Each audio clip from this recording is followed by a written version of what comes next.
Good morning, everyone. Thank you so much for joining me this beautiful day.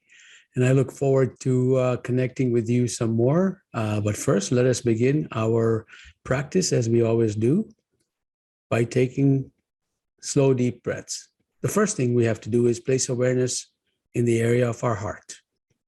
And by placing our awareness in the area of the heart, we begin to become more present, more aware of this engine that sustains us. Then you begin to take slow, deep, gentle breaths. And just imagine that these breaths are flowing in and out of your heart, breathing a little slower, a little gentler than you normally would. So take those deep breaths, deep, nurturing breaths, and just imagine them flowing in and out of your heart.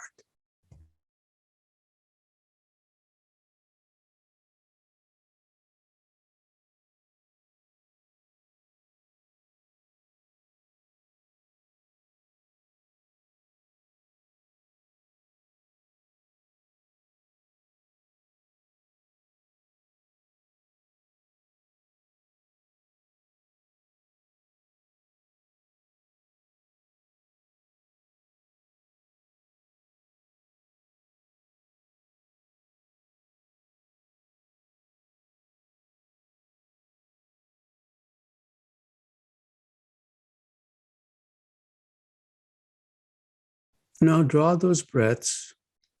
Imagine them going into your heart and down through your lower stomach to your perineum and your root chakra. And then as you exhale, exhale from that root chakra through your stomach and out your heart. Take these breaths as deep as you can, as comfortable as you can make it. Count for 5 seconds breathing in, 5 seconds breathing out. Or if you want to take longer breaths, that's fine too. Just make the breaths fluid so they're not stopping at the top or at the bottom, for this practice anyways.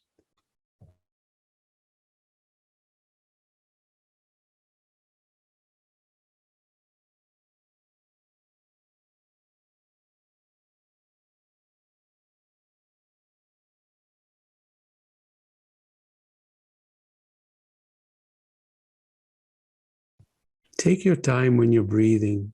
There's no rush here. Just breathe joyfully, mindfully, and allow the oxygen to go to every cell in your body. Slow, deep, gentle breaths. Imagine them flowing into your heart, down right through your root chakra, and then from your root chakra, up and out of your heart, very slowly, very gently, very mindfully.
And now take these last few breaths with your eyes open, if it's comfortable for you.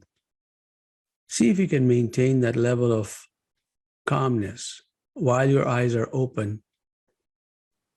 Slow, deep, gentle breaths, experiencing them flowing in and out of your heart, going all the way down to your root chakra and all the way out from your root chakra while keeping your eyes open. Wonderful. You can continue to breathe like that, of course, or not.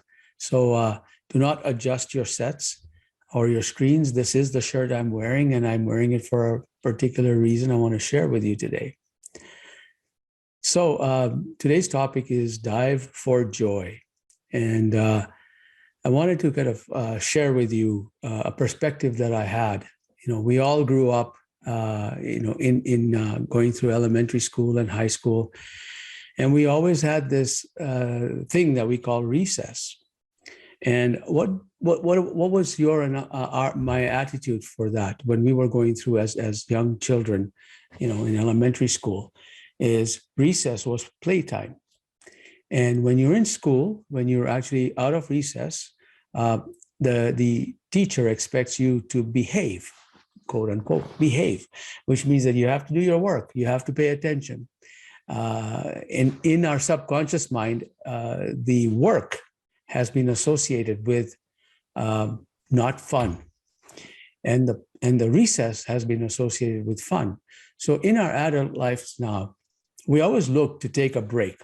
In unionized workplaces, you get a break, and so everybody's looking forward to break. They all congregate in the coffee room, and that's where laughter happens. But back at work, in the assembly line or whatever you do, not much laughter happens. I remember, as a young engineer, we had a boss who would come by. If there was an eruption of laughter in a particular area of the office, they would come by and he would say, "Hey guys, get back to work, okay?" And then he would walk away. So really, the whole idea, and maybe things are different today, but the whole idea is that we've been programmed from childhood to say that when we actually do work, when we quote unquote work, it can't be fun because fun is during recess. Now, I wanted to share with you a perspective here, saying that we need to change that, because science has shown right now that the more joy you have in your heart, the more optimal your performance will be, the more optimal your health will be. So in the place of work, if you are in a place of work, or if you manage people in a place of work, it's important to note that playtime is integrated with work time, and that will make us more productive. And so to find joy in everything we do, if you're the type of person that says, "I can't wait till 4:30 when I get out of here," then you know that you're not having a very strong joy factor. Or if you're just waiting for that break time, you know that you're not enjoying what you're doing right now. Then the question becomes, well, what do I need to do? What do I need to co-create in order to enjoy what I need to do now? So that's the first kind of indication that you may not be experiencing joy most of the time, because we work more than we play, generally speaking, that is. If you can find a way, the second thing to do is, once you recognize that, if you can find a way to experience joy, and I don't mean crazy joy or unprofessional conduct of silliness. I'm talking about just sitting with yourself, just happy to be there, and not happy because you're getting paid for it, but happy because you're enjoying what you're doing. If you can bring yourself to that point, then I think you've struck gold, because that is really a rarity in our work professional lives. Studies have shown that most people are not satisfied with their job. They just do it because it puts food on the table. So for us, when we practice this technique, we want to bring that joy into every moment in our lives, and to actually express ourselves in the way that I'm expressing with my shirt, that this is not play for me, this is not work for me, this is play for me. And I wanted to really share with you that being with you every Monday morning is something I look forward to, because it is play for me, and I hope that it is the same for you. All right. So step one is to first recognize that you're not having joy, if you are not having joy, because the indication will be, I can't wait to get out of here. The second step is to actually ask yourself, what is it that I can create in me that can create that joy right now as I'm engaging in life? And sure, there will be things that will come that are stressful, but we do have tools that we can move through that stress factors. And so using those tools will amp up our joy. And not only will that affect us in a positive way, but it'll be catchy to those people around us, that they'll want us to be part of their team. So I invite you to try this week creating joy in your life while you're working. So work and play, combine that. All right, so let us begin to start practicing joy by placing our awareness in the area of the heart. And let's take slow, deep breaths and just experience these flowing in and out of our hearts, breathing a little slower, a little gentler than we normally would. And breathe right down to your root chakra and out from your root chakra, out of your heart. Just imagine that these breaths are flowing in and out into your heart, down to your root chakra, and then back out again through your heart. Of course, you'll be breathing from your nose and your mouth, but you want to imagine that it's flowing into your heart. That's important. And as you're doing this, as you're breathing in this way, recall an event, a situation, or fantasize about one that gives you a regenerative emotion, a feeling of love, appreciation, gratitude, joy, and bring that forward in this moment right now. Let's experience joy right now.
And now ask your body to allow you to experience a more intense version of this joy, gratitude, appreciation. Just be in allowance and open to receiving a more intense version of this feeling.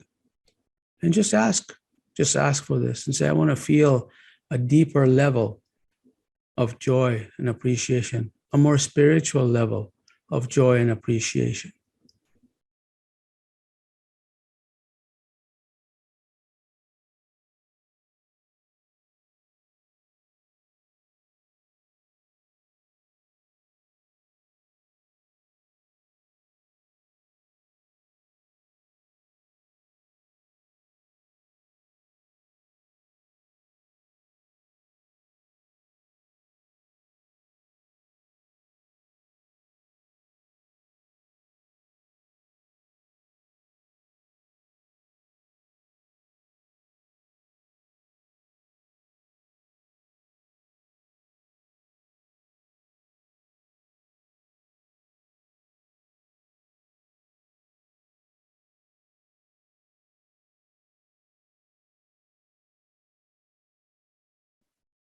Now, if you can do this practice with your eyes open, continue this practice with your eyes open if it feels right for you.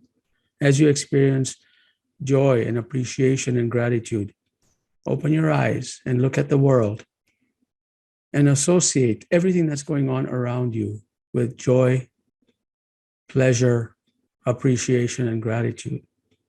And engage life in this way. No matter what's going on outside of you, engage life in this way.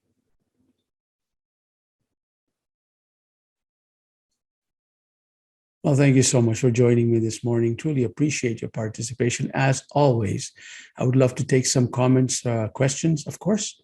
Thank you so much. I just wanted to let you know that 2 of the 3-part series have been posted right now for Ignite members. Please feel free to access them. They're in the same, I sent a link out yesterday for you, okay? And of course, that Igniting the Joy Factor is a more in-depth dive into what I just talked about right now, is to create a way to have your body trained to experience more joy as you engage life. And next week's session will put it all together, and it's called Embodying Joy. So these will be released on next weekend, and they'll be pre-recorded and released for access, all right? So if there's anything I can support you with to help you get out of your way, let me know. I'm happy to chat with you on this, okay? So give me a shout and we can set something up. All right, time for some questions, answers, reflections. Of course, I have something coming through here. Let's see. Yes, of course, you can do a quick audio. Let me just open up the audio. Claire and Carol, by all means, there you've got the ability to do audio and video as well. Thank you, Shamir. And thank you for that. Now, I don't know how many people would remember him, but Lee Trevino, professional golfer, and he won a number of tournaments years ago, did exactly what you talked about. He would laugh and joke before each shot and walking down the fairway. He would take about 3 seconds to recalibrate, make a shot, and then he was laughing and joking again. And it was to the point where these other serious people, a lot of them did not want to golf with him, the professional golfers, because he would distract their thing. But he was a perfect example of what you were talking. And he was a successful PGA golfer as well, too. So thank you for that. That's wonderful, Claire. You know, heart math, if you look up heart math and golf, interestingly enough, you will see that by getting into that state of coherence and getting in that state, you can actually improve your golf game. And so it's on YouTube. I looked at it, a couple of years back, and it's amazing. These people put the coherence monitoring device in their ear, clipping on their ears. It's a portable device. And then they would do the practice of, inner ease. It's an inner ease technique. And they do that technique, and then they would chip. They were in the practice green, so they would chip, and it would go in right away. 80% of the time, they would improve their game. So thank you for that. That was beautiful. Thanks, Claire.